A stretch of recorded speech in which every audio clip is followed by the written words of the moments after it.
2026-27 অর্থবছরের প্রস্তাবিত জাতীয় বাজেটে বাংলাদেশের প্রতিরক্ষা খাতে 42,291 কোটি টাকা প্রায় 3.47 বিলিয়ন মার্কিন ডলার বরাদ্দের প্রস্তাব করা হয়েছে।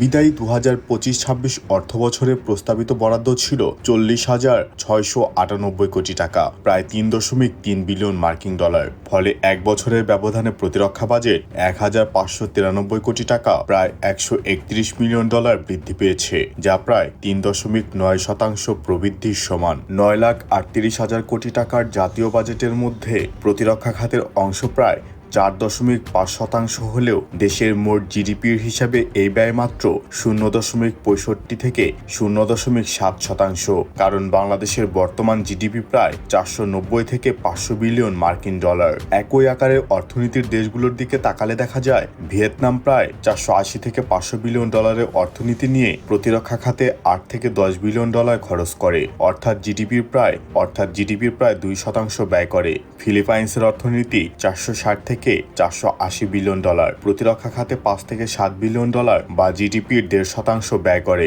থাইল্যান্ডের 550 বিলিয়ন ডলারের অর্থনীতিতে প্রতিরক্ষা খাতে 6 থেকে 8 বিলিয়ন ডলার বা 1.2 থেকে 1.5% ব্যয় করে। মালয়েশিয়া প্রায় 400 থেকে 450 বিলিয়ন ডলারের অর্থনীতি নিয়ে প্রতিরক্ষা খাতে 4 থেকে 5 বিলিয়ন ডলার অর্থাৎ প্রায় 1% ব্যয় করে। আঞ্চলিক প্রতিদ্বন্দ্বী দেশগুলোর দিকে তাকালে দেখা যায় ভারত প্রায় 4 ট্রিলিয়ন ডলারের অর্থনীতি নিয়ে বছরে 80 থেকে 90 বিলিয়ন ডলারের বেশি প্রতিরক্ষা খাতে ব্যয় করে, যা জিডিপির প্রায় 2 থেকে 2.5%। পাকিস্তান প্রায় 400 বিলিয়ন ডলারের অর্থনীতি নিয়ে 10 থেকে 12 বিলিয়ন ডলার প্রতিরক্ষা খাতে ব্যয় করে, যা জিডিপির 2.5 থেকে 3%-এরও বেশি। পাশের দেশ মিয়ানমার মাত্র 70 থেকে 80 বিলিয়ন ডলারের অর্থনীতি হওয়া সত্ত্বেও সামরিক খাতে জিডিপির প্রায় 2 থেকে 3% ব্যয় করে। তো বুঝতেই পারলেন, বাংলাদেশের মতো অর্থনৈতিক আকারের অধিকাংশ দেশই প্রতিরক্ষা খাতে জিডিপির 1 থেকে 2% বা তার বেশি ব্যয় করে থাকে।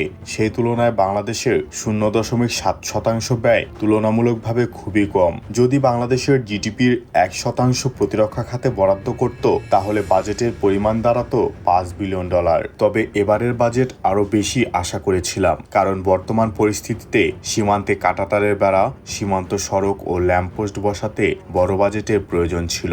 এবারে প্রতিরক্ষা বাজেট পরিচালন ব্যয় অনেক বেশি রাখা হয়েছে। পরিচালন ব্যয় কার্টেল করে তা দিয়ে সীমান্ত এলাকার জেলাগুলোর নিরাপত্তার জন্য অধিক পরিমাণে প্রতিরক্ষা সরঞ্জাম কেনা হোক। এখন অনেকেই বলবেন, এই বাজেট নিয়ে তাহলে fighter jet, drone, air defence কিনবে কিভাবে? এটা বাহিনীর পরিচালন ব্যয় শুধুমাত্র। Fighter jet, drone, air defence কেনার বাজেট আলাদাভাবে আগেই চাওয়া হয়েছে।